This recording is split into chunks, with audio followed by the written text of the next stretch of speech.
유럽에 어떤 왕이 하루는요, 백성들이 어떻게 살고 있는지 너무 궁금해져서 남루한 차림으로 변장을 하고요, 한 가난한 동네를 찾아가게 되었습니다. 우리 동자동처럼 가난한 동네를 찾아가게 되었습니다. 근데 이 동네를 돌아보다 보니까요, 어떤 초라한 집에서 아빠 배고파요, 아빠 배고파요 라고 우는 아이들의 소리를 들은 거예요. 그래서 그 왕은 무슨 일인가 해가지고 그 집으로 가서 문을 두드렸습니다. 똑똑. 그런데 이제 아이들의 아버지가 나왔잖아요. 왕은 이 아버지에게 평소에 하던 습관이 있으니까 그대는 무엇이 필요한가? 라고 근엄하게 물었습니다. 그러자 이 아버지는요, 아니 네가 왕이냐? 거지 같은 차림하고 왜 왕처럼 얘기하냐? 가뜩이나 먹을 것이 없어서 힘들어 죽겠는데 누구 영장질이야? 라고 소리를 치고 문을 꽝 닫아 버렸어요. 이렇게 무안을 당한 그 왕은 어이가 없었지만 다시 그 마을을 순시하기 시작했습니다. 그러다가 얼마 안 가 또 다른 집에서요, 아빠 배고파, 아빠 배고파 라고 아이들이 우는 소리가 들린 겁니다. 그래서 이 왕이 또 그 집에 가서 문을 두드렸어요.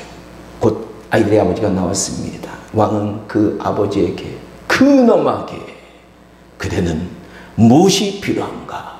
라고 물었습니다. 그러자 이 아버지는요, 아니 당신의 행색을 보니 우리처럼 배고픈가 보군요. 미안하지만 줄 것이 물뿐이 없으니 들어와서 물이나 먹고 가시오 라고 말하고요, 금이 다 간 컵으로 물을 대접하면서 자신의 신세를 한탄을 했습니다. 이 왕은요, 그 아버지의 사정을 다 듣고는 왕궁으로 돌아왔습니다. 그리고 신하들에게, 여봐라, 나에게 물 대접을 한 그 아버지에게 먹을 양식을 충분히 보내주고 멋진 새집을 지어주어라, 이렇게 명령을 한 겁니다. 이 왕의 명령으로 이 집은 하루아침에 그 마을에서 가장 부자로 바뀌게 되었다라는 거예요. 우리 일부 예배 성도님들한테도, 우리 성도님들도 그런 놀라운 역사가 일어나기를 주님의 이름으로 축원합니다 하니까 다 아멘 하시더라고요. 나중에 이 사정을 안 왕을 함부로 대한 아버지는요, 땅을 치면서 후회했다라는 거예요. 그렇습니다. 왕에게 문을 닫아버린 아버지가 그 집에 찾아온 사람이 어떤 분인지 알았다면 자신의 사정을 낱낱이 아렸을 것이다 라는 거예요. 우리 신앙인들도 마찬가지다라는 거예요. 우리는 우리가 믿고 있는 예수님이 어떤 분인지 잘 알아야 돼요. 그렇지 않으면 왕에게 문을 닫아버린 그 어리석은 아버지처럼 행동할 수 있다라는 겁니다. 우리는 우리가 믿고 있는 예수님이 얼마나 대단한 분인지 정확히 알아야 되는 거예요.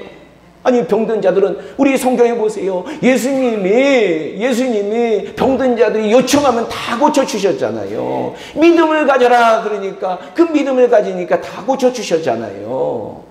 그러니까 예수님이 어떤 분인지 우리는 잘 알아야 되는 거예요.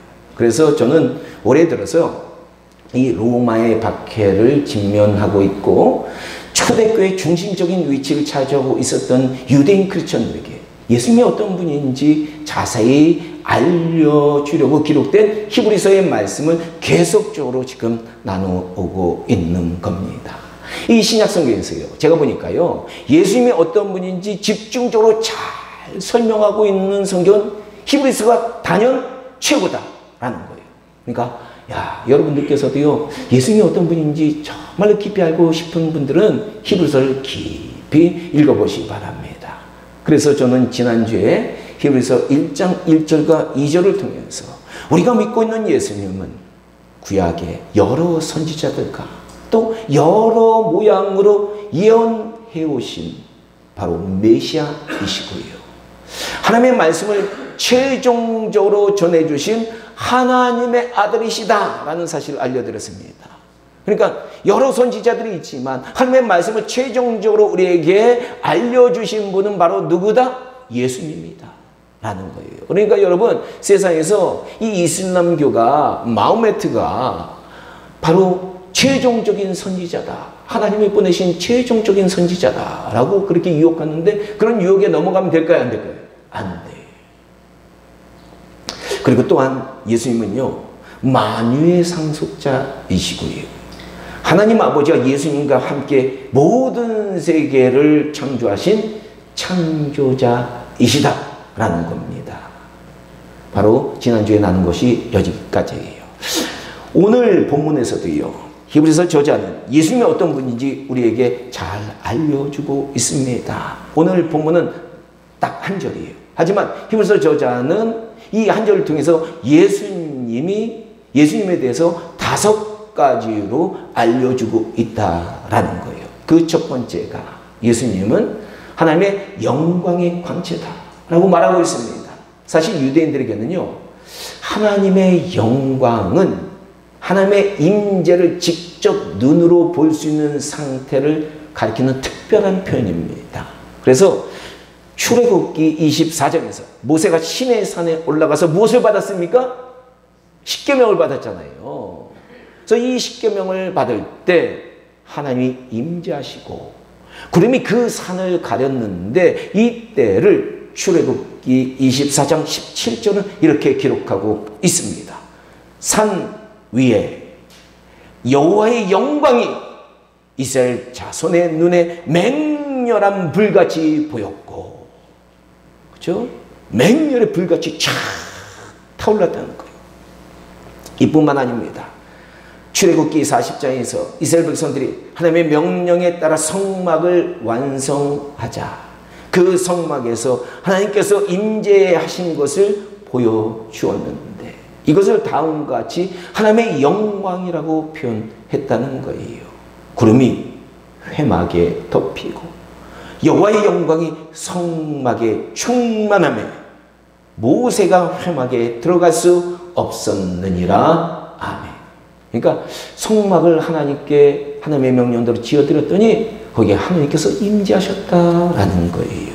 그리고 그 후에 솔로몬 왕이 성막이 보니까 너무 초라하잖아요. 그래서 성막 대신에 하나님의 성전을 멋있게 짓고 법궤를 새로운 성전의 지성소에 안치합니다.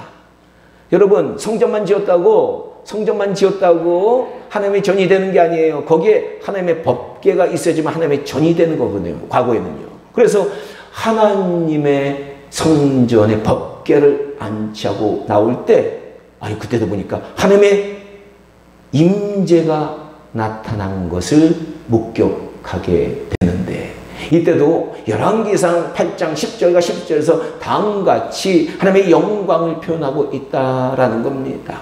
법궤를 지성소에 두고 제사장이 성소에서 나올 때 구름이 여호와의 성전에 가득하네.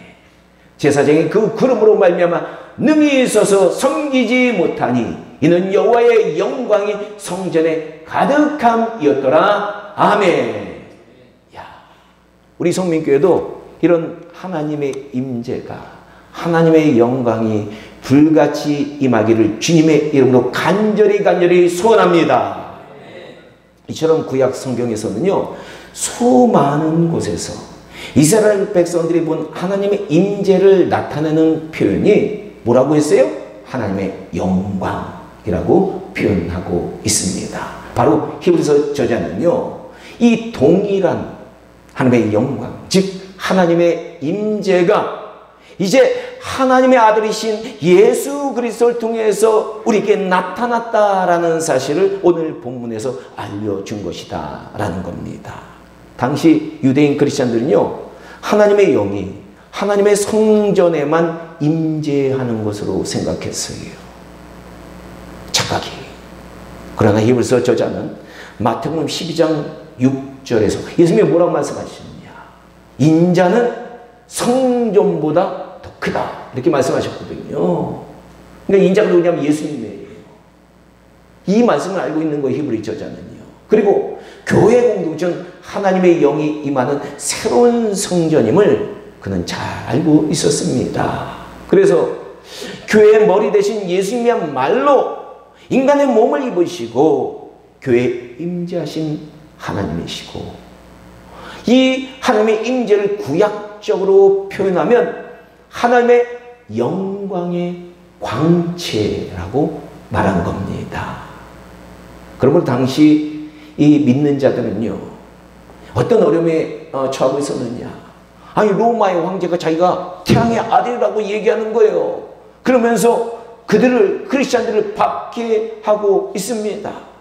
이런 상황 속에서 이 히브리서 저자는 이 박해를 두려워하지 말고 태양 같으신 하나님의 아들이신 예수님을 바라보고 그분에게서 나타난 하나님의 영광의 광채, 그 빛을 깨닫고 믿음으로 승리해라 라는 것이 바로 히브리서 저자의 권면이 담긴 하나님의 영광의 광채라는 표현이다 라는 겁니다. 아니, 구약 성경에 보면요, 이 다윗은요 시편 27편 1절에서 이렇게 고백합니다. 여호와는 나의 빛이요. 아멘? 왜 아멘을 안 하세요? 빛이 안 되시나 봐요. 여호와는 나의 구원이시니 내가 누구를 두려워하리요. 여호와는 내 생명의 능력이니 내가 누구를 무서워하리요. 야, 그렇습니다. 하나님 아버지는 우리의 빛 되시고요, 구원이 되십니다. 우리는 하나님을 의지하면 누구도 두렵지 않고 어떤 사람도 무섭지 않다라는 거예요. 하나님은 우리의 생명을 지켜주시기 때문이다 라는 거예요. 이걸 믿어야 돼요. 야, 하나님이 이런 분이구나 라는 걸 믿어야 돼요. 그런데 요한복음 8장 12절에서 예수님은요, 아니, 당신께서 세상의 빛이라고 말씀하신 거예요. 즉 세상의 광채다 라고 말씀하신 거예요. 나는 세상의 빛이니 나를 따르는 자는 어둠에 다니지 아니하고 생명의 빛을 얻으리라. 아멘. 사랑하는 우리 성민교회 성도 여러분, 우리 예수님께서 왜 이렇게 말씀하셨습니까?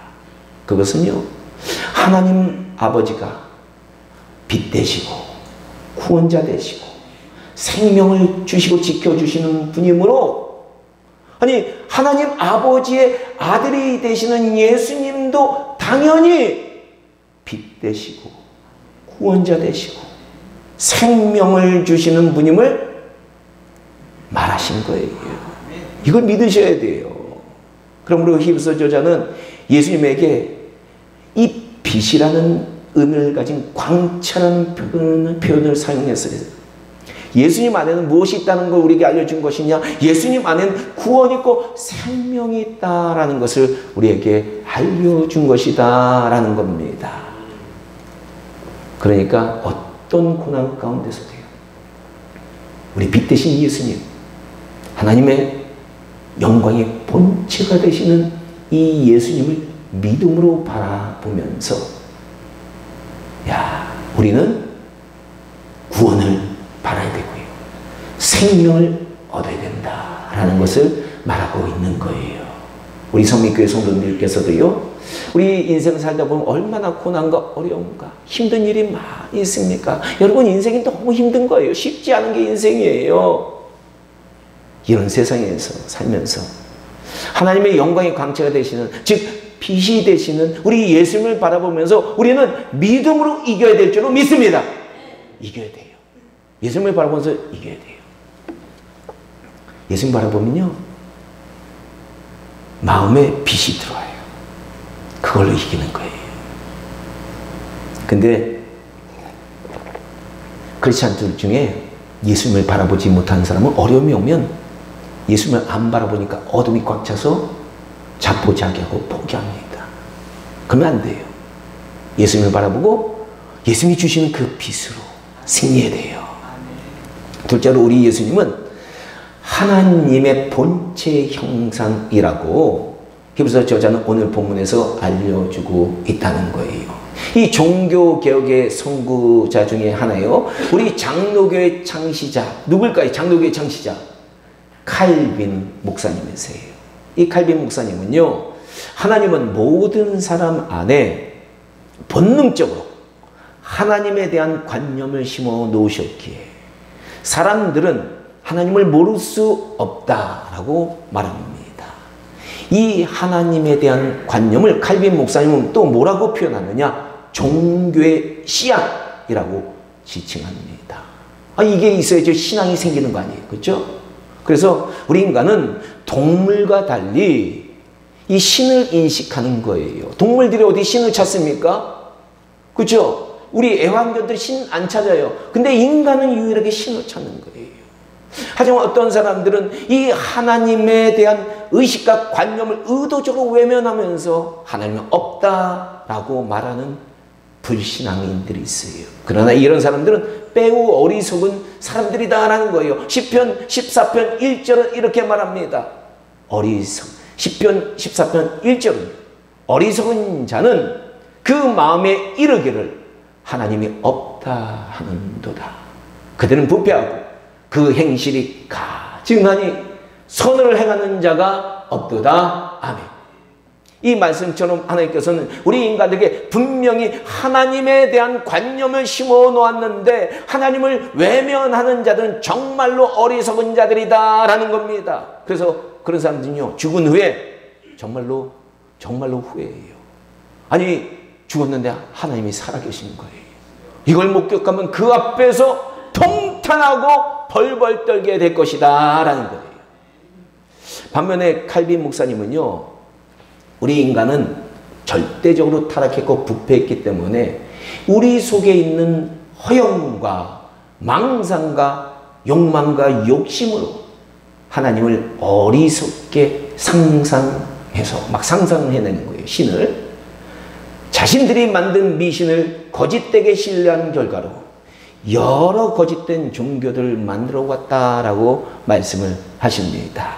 그래서 세상의 역사를 보면요, 우리 인간들은 자기가 받고 싶은 것, 그것 때문에 그 욕심으로 수많은 종교들을 만들어 왔다는 거예요. 지금 세계적으로 유명한 종교들은 우리 인간들이 만들어 놓은 잘못된 종교들이 많은데 이것을 통해서 여러분 구원의 길로 인도하는 것이 아니라 그들을 멸망의 길로 인도하고 있다는 거 여러분들 아셔야 됩니다. 여기에 사탄이 깊이 관여 있다는 것 여러분들 영적인 눈을 떠가지고 보셔야 돼요. 그러니까 우리가 세상의 멸망의 종교를 믿고 있는 사람들 보면서 불쌍히 여기면서 사탄의 속임에 저들이 빠지고 있는데 저들 위해서 우리가 불쌍히 여기고 인내함으로 기도하면서 저들을 그 수렁에서 구원해야 되는 거예요. 이처럼 우리 인간은 전적으로 타락하고 전적으로 부패해서 불신앙을 가지거나 이 자신들이 만들어 놓은 잘못된 종교를 가지게 됩니다. 이런 인간의 상태를 아시는 하나님은요, 바른 신앙이 어떤 것인지 제대로 알려주시기 위해서 이스라엘 백성들에게 과거에 무엇을 주셨어요? 구약의 율법을 주셨어요. 그리고 이 바른 신앙을 전 세계 모든 민족에게 전하라고 이 이스라엘 민족을 제사장 국가로 세워주신 거예요. 하지만 안타깝게도요, 이스라엘 백성들은 이 사명을 감당하지 않습니다. 세상 먹고 사는 일, 세상의 잘못된 일, 풍요에만 빠져 있는 거예요.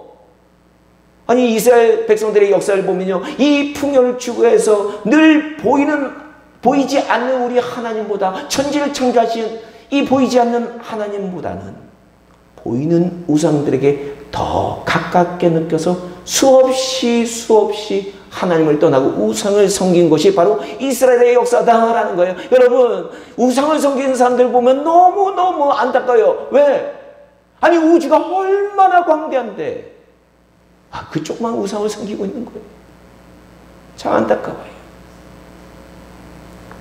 자, 이스라엘 백성들은요, 눈에 보이는 신을 원해서 우상을 섬긴 거예요.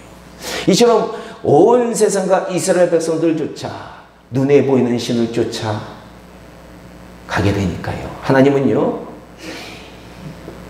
이 구약 성경을 통해서요, 온 세상의 이 불신앙과 잘못된 신앙부터 이들을 구원하기 위해서 메시아, 즉 예수 그리스도를 예언하셨고요, 2000년 전에 성자 하나님은 이 예언대로 우리 인간들이 눈으로 볼 수 있도록 육신의 몸을 입게 하시고 이 땅에 보내주셨다라는 거예요. 즉 하나님이 이 땅에 오신 거예요. 하나님이 이 땅에 오셔가지고 지금 성령님이 이 땅에 오셔서 여러분 안 보이시니까 잘 안 믿잖아요. 그러니까 보이도록 오신 거예요. 그래서 히브리서 저자는 이 예수님을 하나님의 본체 형상이라고 말하는 겁니다. 이것을 바울 사도는요, 골로새서 2장 9절에서 그리스도 안에는 신성의 모든 충만이 육체로 거하신다, 이렇게 얘기한 겁니다. 여러분, 이 바울 사도가 다메섹 도상에서 다메섹으로 가는 길에서 환상이 아니라 실제로 이 빛 가운데서 예수님을 보고 눈이 멀었잖아요. 그래서 그는 확신하는 거예요. 그래서 그는요, 빌립보서 2장 6절에서 그리스도는 근본 하나님의 본체이시나 하나님과 동등됨을 취할 것으로 여기지 아니하시고, 우리에게 모범을 보이신다는 거예요. 섬기라고 서로. 오히려 자기를 비워 종의 형체를 가지사 사람과 같이 되셨고 사람의 모양으로 나타나 자기를 낮추시고 죽기까지 복종하셨으니 곧 십자가의 죽으심이라. 아멘. 야, 십자가의 죽으심까지 복종하신 거예요. 얼마나 멋있는 분인지 몰라요, 우리 예수님이. 맞습니다. 예수님은 하나님의 본체 형상이십니다.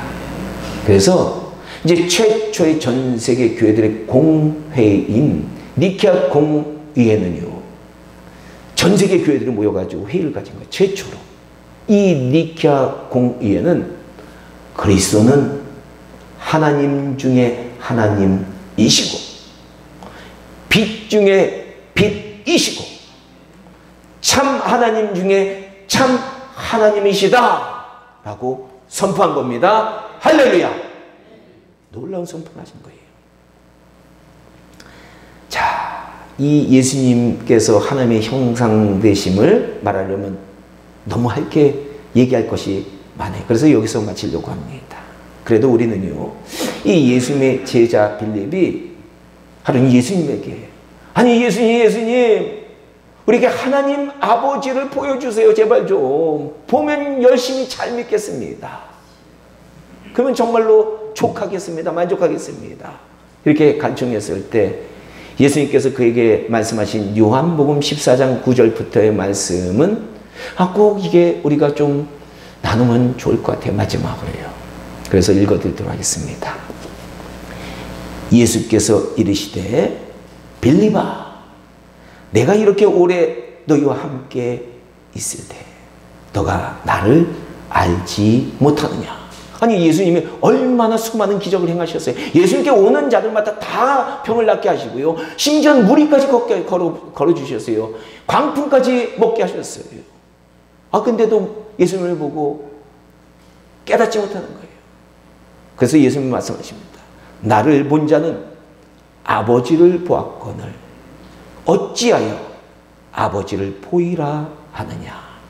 내가 아버지 안에 거하고 아버지는 내 안에 계신 것을 너가 믿지 아니하냐. 내가 너에게 이르는 말은 스스로 한 것이 아니라 아버지께서 내 안에 계셔서 그 일을 하신 것이라. 수많은 일을 하셨잖아요, 예수님이. 내가 아버지 안에 거하고 아버지께서 내 안에 계신 것을 믿으라.